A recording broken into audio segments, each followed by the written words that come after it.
shartni aytganlar. Islom ummatining butun boshli hayotining maqsadi shu 3 ta shartga qo'shilish kerak. Sizni namoz o'qigan paytingizda, farzand tarbiya qilgan paytingizda, kasb hunar qilganda, tijorat qilganda mana shu 3 ta maqsad oldingizda bo'lish kerak. Robbiy aytdilarki, qad istab'athanallohu subhanahu va ta'ala linukhrijal ibadatil ibad ila ibadati robbil ibad dedilar. Birinchi biz musulmonlarning vazifasi odamlarni odamlarga sajda qilish xorligidan qutqarib, mana shu odamlarning Robbiga ibodat qilish, Robbidan boshqadan qo'rqmaydigan qilib tarbiyalash uchun keldik. Bu missiya birodarlar.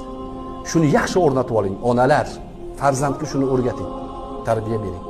Sizni farzandingiz bandaga sajda qilmasin.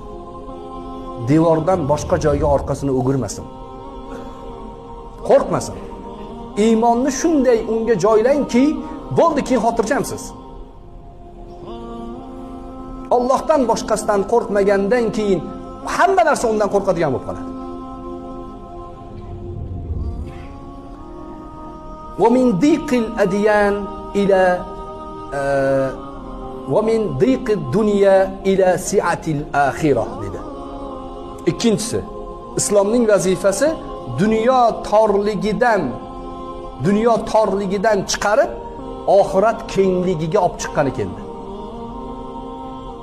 Dunyodagi bo'layotgan o'sha shikoyatlar, yurak siqilishlar, noshukurliklarning hammasi dunyo torligidan. Izlab ko'ring o'zingiz. Nimadan siz shikoyat qilyapsiz? Izlab ko'ring-da. Dunyo torligiga siqilib qolgansiz. Biroz kengroq bo'ling. Qabrni o'ylang, oxiratni o'ylang-da. Kechiradi. Aka bilan uka urushyapti. Nimaga deng? Dunyo torligiga. Siqilib qolgan. Bir joyga tiqilib qolgan bo'ldi. Shuni orqasidan janjal. Ikkita yaqin do'st bir-biriga xiyonat qilyapti. Nimaga? Dunyo torligiga. Dunyo torligiga tiqilib qolgan.